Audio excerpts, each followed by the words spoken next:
Going on YouTube? This is Aaron here with Day 5 Aquatics. Just bringing you another video of my 75-gallon office tank.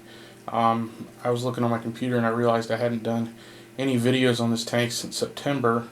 This tank's been in kind of a holding pattern. All the same fish have been in here. Didn't add any new fish, except we just moved a turtle over here yesterday. I had picked up a yellow-bellied slider off of someone on Facebook Marketplace.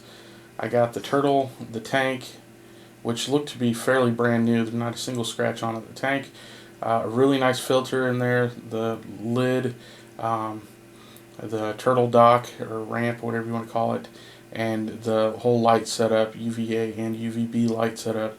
Got it all for 20 bucks, so I couldn't pass that up.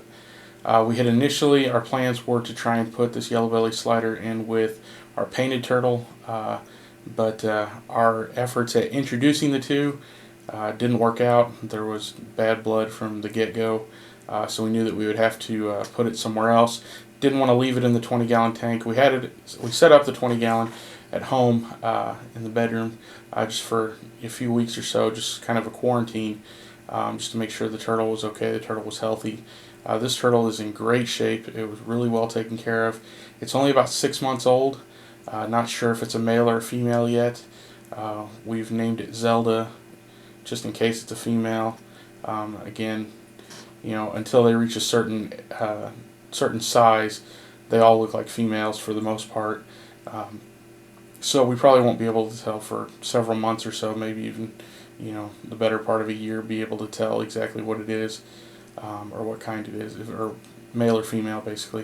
So we're going with Zelda right now, just assuming female until we find out otherwise. So this tank is going to be having some changes. I've trying to sell these firemouth cichlids. They're still in here.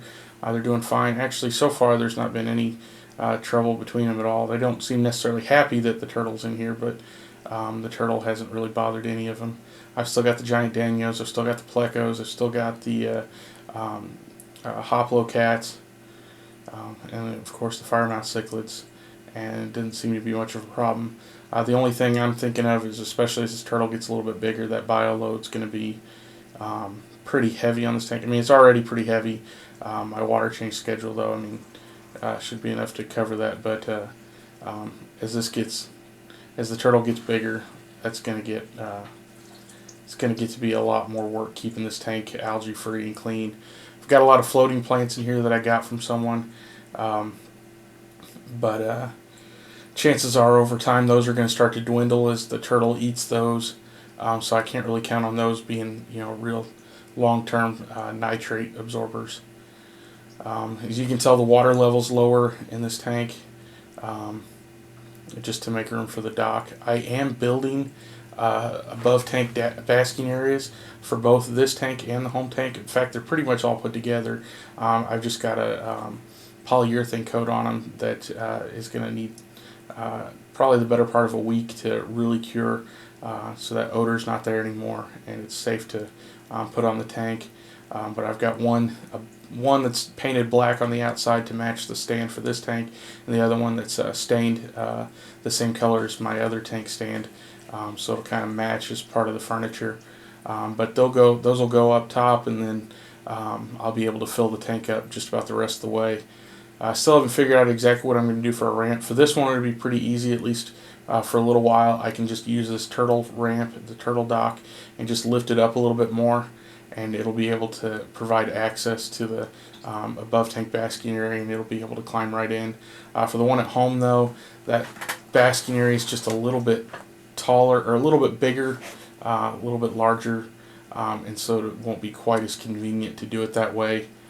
There is a way I could use that, but I'm thinking about ordering some, just some 1/4-inch acrylic, maybe like a 12 by 12 inch sheet of it, trimming it down to about 10 inches wide, and then using like a heat gun or something to mold it into a ramp, and then attaching some those tub strips, like the no-slip tub strips or whatever that you see, basically kind of what's already on this ramp, but just attaching some of those just to give it some traction, allow them to climb up the acrylic plate into the basking area, and I can secure it directly to the basking area. Um, so anyways, yeah, this is what's going on. I've got some footage of this tank. I'll probably put together one of those, just a montage video with some music and stuff like that, and upload that a little bit later. But before I did any of that, I just kind of wanted to give you guys an update on what's going on with this tank. Like I said, the only fish that I'm planning on getting rid of are the firemouth cichlids, and maybe a few plecos if I feel like it. But those are really hard to get.